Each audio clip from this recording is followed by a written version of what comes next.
Hi, it's Elliot for the MindBody Project. Welcome back to day number 9. So this is a true or false quiz, and yesterday I left you with self-sabotage happens when your unconscious mind views the new behaviour you were trying to do as more painful than the current behaviour. Is that true or false?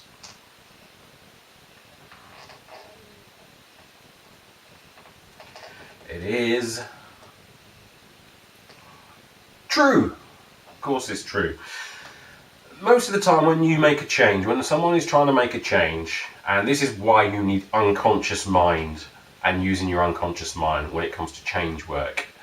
If you try and make a change and you haven't really thought about it, if you haven't got your unconscious mind on board, then it's going to find a way to self-sabotage.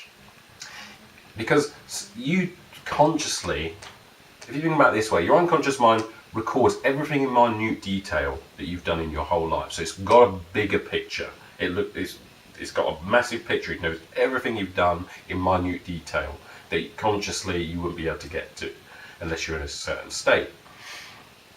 So it's got that, and you probably forgot what happened last week. Yeah.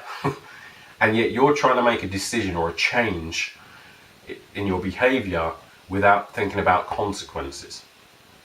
Where your unconscious mind knows what you're trying to do, it's going, yeah, no, we're not doing that.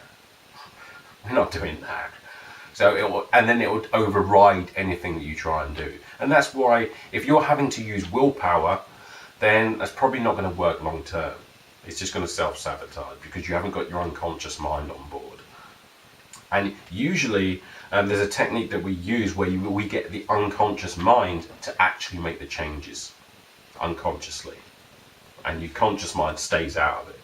That's the best way. That's the best change you can sort of have, especially if it's something like a mental health issue or something, because consciously you ain't going to know what you need to do, because otherwise you would have done it and you'd have been fine. So that's where you need the unconscious mind to come on board with the change, and because it will know what ethically what to do. Whereas you, conscious mind, don't know what happened last week. So that's why it takes a little bit of planning and a little bit of work with the unconscious mind when you're going to go and change your behaviour, or otherwise your unconscious mind will override it and self-sabotage what you're trying to do. Even if you consciously look at the behaviour and go, this is a good behaviour, there's things that you haven't taken on board, and your unconscious mind will perceive that as painful, more painful than what you're doing now. So that's why it has to be set up in a certain way. Okay. Right, tomorrow then. What have we got tomorrow? You are 100 times more likely to take action to seek pleasure than avoid pain. So that's tomorrow's one. So you're 100 times more likely to take action to seek pleasure than avoid pain. Is that true or false? So that's tomorrow. So leave your scores below, and I will see you tomorrow.